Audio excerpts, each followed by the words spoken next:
বর্তমান সময়ে আবারও talk of the town Arifin Shuvo. সদ্য মুক্তি পাওয়া বলিউড সিরিজ জ্যাজ সিটিতে কেন্দ্রীয় চরিত্রে অভিনয় করে প্রশংসায় ভাসছেন ঢালিউডের এই হ্যান্ডসাম হাং। সংগ্রাম, সাফল্য আর টালিউডের গণ্ডি পেরিয়ে বলিউডের জ্যাজ সিটি জয়ের গল্প নিয়ে এই অভিনেতা একান্ত আলাপে মেতেছেন স্টার নিউজ এন্টারটেইনমেন্টের ক্যামেরায়। ময়মনসিংহ থেকে ঢাকায় আসার সেই শুরুটা ছিল একেবারেই শূন্য হাতে। পকেটে মাত্র 257 টাকা, কিন্তু চোখে ছিল অসীম স্বপ্ন। সেই স্বপ্নকে পুঁজি করেই ধীরে ধীরে নিজেকে গড়ে তুলেছেন আরিফিন শুভ। ব্যক্তিত্ব আর অভিনয় শক্তিতে তিনি হয়ে উঠেছেন ঢালিউডের দরকারি মুখ। তবে দীর্ঘদিন ধরেই দর্শকদের আক্ষেপ ছিল, ঢালিউড কি এই সম্ভাবনাময় অভিনেতাকে পুরোপুরি কাজে লাগাতে পেরেছে? অনেকের মতে শুভর মতো একজন তারকা যদি আন্তর্জাতিক মানের বড় ইন্ডাস্ট্রির হাতে আরও আগে পৌঁছাতেন, তবে তার প্রতিভার বিস্তার আরও বহুদূর ছড়িয়ে যেত। সেই নায়কই আজ দেশের সীমানা পেরিয়ে বলিউড জয়ের পথে হেঁটে চলেছেন সদ্য মুক্তি পাওয়া বলিউড ওয়েব সিরিজ জ্যাজ সিটির মধ্য দিয়ে। 19 মার্চ মুক্তির পর ভারতীয় শীর্ষ গণমাধ্যমগুলোতে বারবার উঠে এসেছে তার নাম। 10 পর্বের এই সিরিজে শুভ অভিনয় করেছেন জিমি রায় চরিত্রে। রহস্য আর ক্ষমতার লড়াইয়ের মাঝে তার অভিনয় দর্শকদের আলাদা করে নজর কেড়েছে। অন্য দেশের একজন শিল্পীকে অসংখ্য মানুষ ভাবছে যে আমি, সেটা আমার ভাষাগত দক্ষতা বা হয়তো বা কি কারণে তাদের মনে হয়েছে যে আমি হয়তো ওখানকারই। তো এটাই বোধহয় আমার প্রাপ্তি ছিল যে আমি ওখানকার না হয়েও ওরা ভাবছে যে এই চরিত্র, এই অ্যাক্টরটা বোধহয় ওখানকারই। সো নিঃসন্দেহে অনেক ভালো লাগার একটা মুহূর্ত এটা আমার জন্য। এই সাফল্য অবশ্য রাতারাতি আসেনি। দীর্ঘ অডিশন, ভাষাগত প্রস্তুতি আর প্রায় 3 বছরের নিবিড় সময় দিয়েছেন তিনি এই একটি প্রজেক্টে।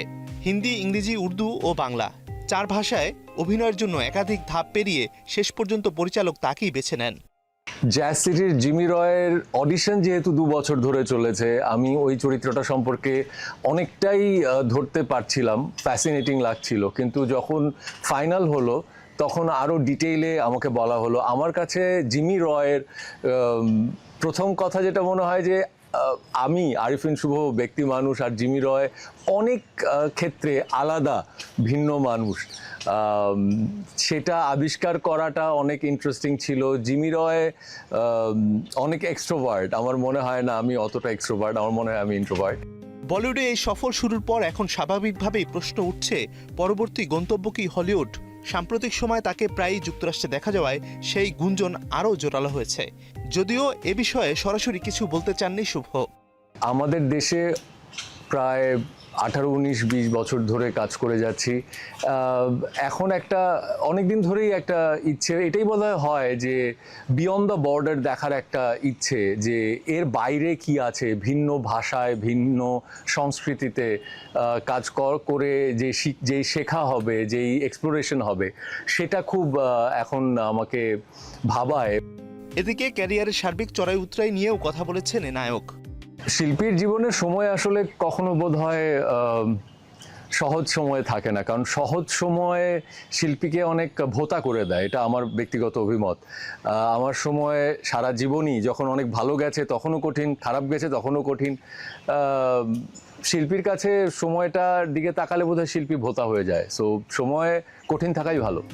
ময়মনসিংহ থেকে ঢাকায় আসা এক তরুণের গল্প আজ পৌঁছে গেছে আন্তর্জাতিক অঙ্গনে। বলিউডে প্রশংসিত এই যাত্রা যেন নতুন এক ইতিহাসের শুরু। আরিফিন শুভর সামনে এখন আরও বড় স্বপ্ন। দর্শকদের অপেক্ষা সেই স্বপ্নের পরবর্তী অধ্যায় দেখার। Mazharul Tamim, star entertainment.